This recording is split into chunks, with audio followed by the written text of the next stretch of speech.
just like obsessed with this.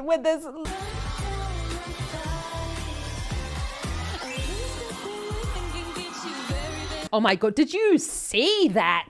Kia ora and welcome, my name is ZoeStibi and today I am your vocal coach because we're going to be taking a look at Sabrina Carpenter with tears and seeing what she's up to with her vocal technique.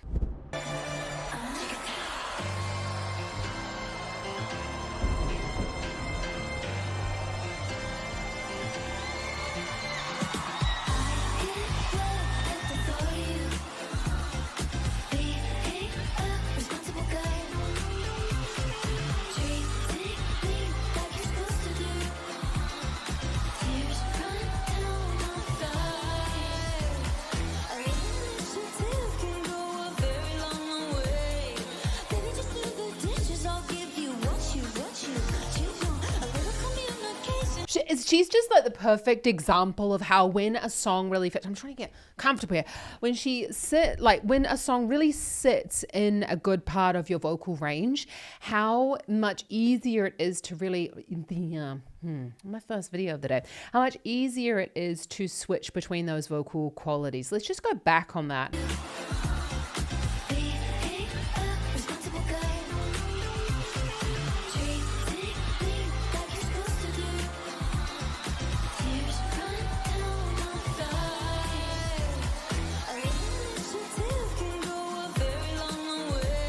Okay, so we've got this very breathy falsetto-y sound. You can see that.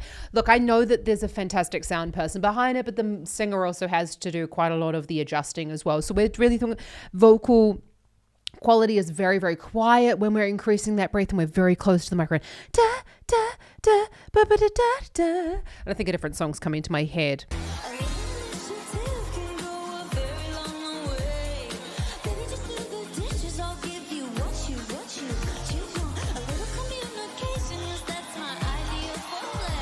Yeah. So you can see that we're and that breathy falsetto sound, and then she's swapping it, then coming out of that falsetto and back down into what would be a lighter chest voice quality there.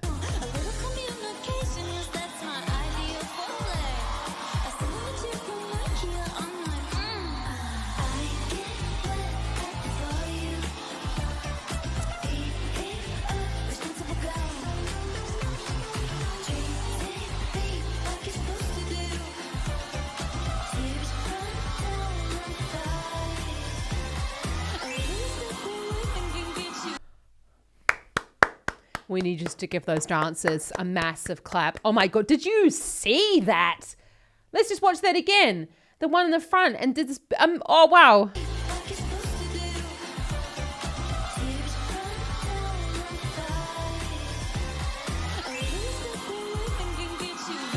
Oh my goodness me. Okay, wow.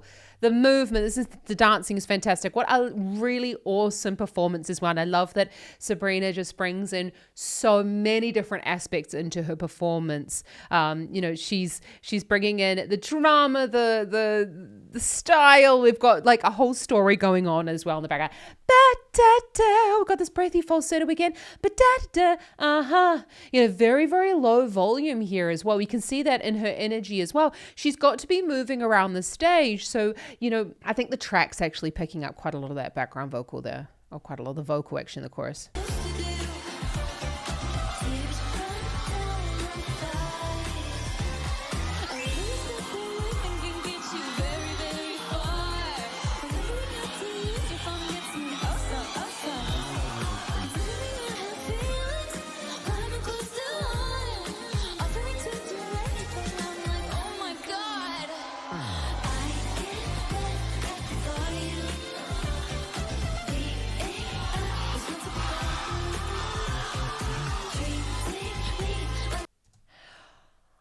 Like obsessed with this all of these dances. This is just such a cool production. I'm doing a really bad job of looking at her vocals. So we can see that though, again, it's very similar thing for the second verse. Again, really awesome place in her voice because we're wanting to make sure that that chest voice sound is really is definitely in her chest voice register. And then it makes the falsetto much easier if it's right on the cusp of that passaggio. Ba da da ba da da da, rather than having to go da da da ba da da da. You know, if it's too high in the range, it's going to make coming back down to that chest voice too difficult.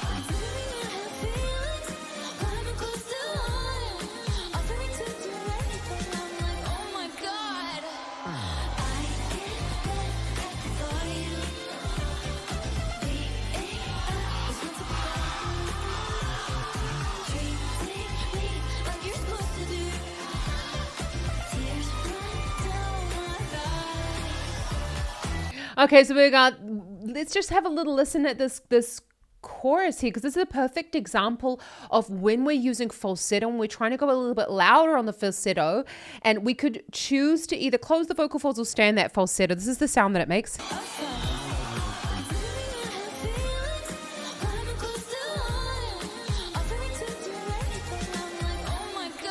So, that's when we're staying in that falsetto sound, and we could do we could firstly could bring the vocal folds closer together. We could stay in the falsetto, or we could go into thin vocal folds and close the vocal folds themselves. So we've got lots of options in there. Neither of them is correct. Neither of them is like the wrong one. It's really just stylistically about finding what suits you best. And that's what I really believe to be the true voice, is when we're honing in on what we feel emotionally encapsulates like what we feel and the way in which we want to present ourselves into the world. And that's really finding your true voice. So I can help you to do that down in the description below. It's about learning what are the different techniques, what are the ways in which I can maneuver this voice to create the sound that I really ultimately want to create. So you can get your freebie down there.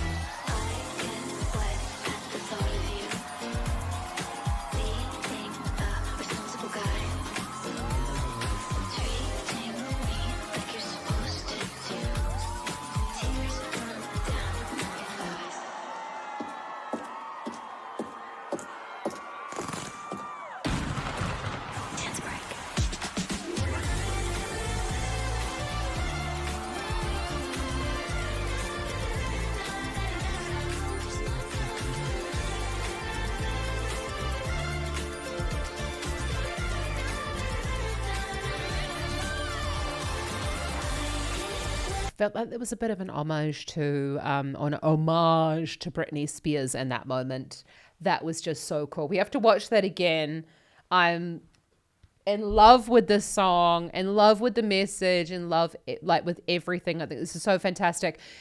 And we have to also remember like the bravery that comes about with an artist who's really, really vocal about what they believe in. And it takes a lot of guts, because it can go the wrong way, but she's obviously very confident I don't want to say confident because I think that's the wrong way to put it, but I think it's really important that we do stand by what we believe in. But it's very dangerous, when you do stand by what you believe in, because you risk alienating a portion of your audience.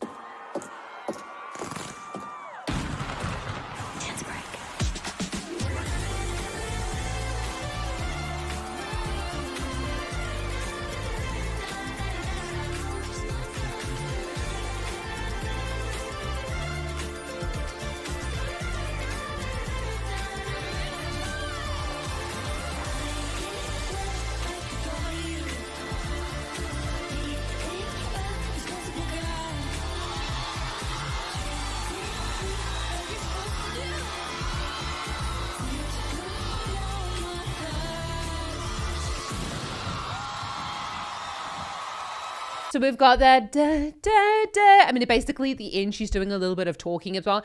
At the thought of you. And we can really hear there that it is in those last few notes are in a strong spoken part of the range. So we would call that where the base of the chest voice is sitting. And then we build from there. But it's not about, I don't really care if a singer is affecting the sound in any type of way. I'm more interested in, is this a sound you want to create? Is this what you like? And that's all that matters, really. Is this a thing that you can also go on and sing for hours and hours and hours? Or how does it make you feel after you've been singing that way? So, oh my goodness me, Sabrina Carpenter, I love that song. Very similar in terms of the voice qualities there, but we've got a lot of the interest in the different parts of the song going on in the dancing, in the staging of the performance as well. I'll be very interested to see it in a sort of stripped down, almost the way that she did it with her NPR, with her Tiny Desk concert, to really see a very raw version of the performance. I find that then the vocals are allowed to kind of shine a little bit more. They didn't need to in this performance quite as much. But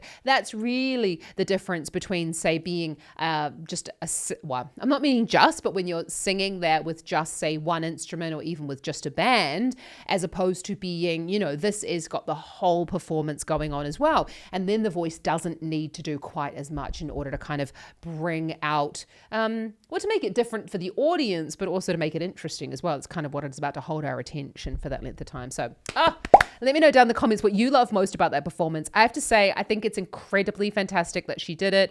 I love the message. I love the performance. Absolutely wonderful. I love that she's showing more and more of her dancing abilities. And my goodness me, this fabulous dancer in the front with the orange on their jacket, definitely pulling my attention. You can see there as well, it's not about being huge and extravagant and being out there. It's being slick. It's being very, very good. Definitely a standout dancer there. Let me know if you know their name down in the comments. I'd love to find out and do some more research, because they're a fantastic dancer. Just held my attention the entire time. And that's all about attitude and being really genuine with yourself when you're on stage as well. So if you've enjoyed this video, hit that subscribe button. I'd love to see you around here more often. Honestly, it really does help me to help more people like yourself with their vocal technique. I got a bunch of freebies down below. And if you're interested in learning more about how you can improve your voice, then I have an online singing school. It's called the Vocal Academy. You can get more details down below of how you can sign up for regular singing lessons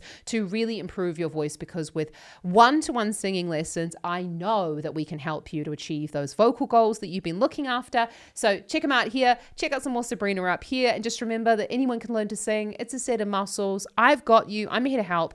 So have an awesome rest of your day. Happy singing. Kaiki channel. I get wet at the thought of you. That's going to stay in my mind for the rest of the day. I promise you.